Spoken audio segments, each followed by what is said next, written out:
সকলেই এনাকে ভালোভাবে চেনেন। ইনি হলেন বলিউডের বাদশাহ। তিনি আর কেউ নয়, এক এক শাহরুখ খান। হ্যাঁ, তিনি প্রায় 33 বছরের কেরিয়ারে এই প্রথমবারের মধ্যে পেতে চলেছে জাতীয় পুরস্কার। হ্যাঁ, তিনি অনেক বড় বড় ফিল্ম করেছেন, অনেক বড় বড় হিট ফিল্ম দিয়েছেন দশকের পর দশক ধরে, এবং অনেক ভক্তদের মন তিনি জয় করেছেন।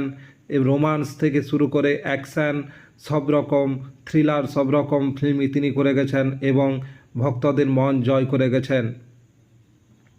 তার বিভিন্ন সময় বিভিন্ন রকমের সিনেমাগুলি মানুষের মনকে খুবই জয় করেছে, এবং এই 33 বছরের কেরিয়ারে তিনি প্রথমবার পেতে চলেছেন জাতীয় পুরস্কার।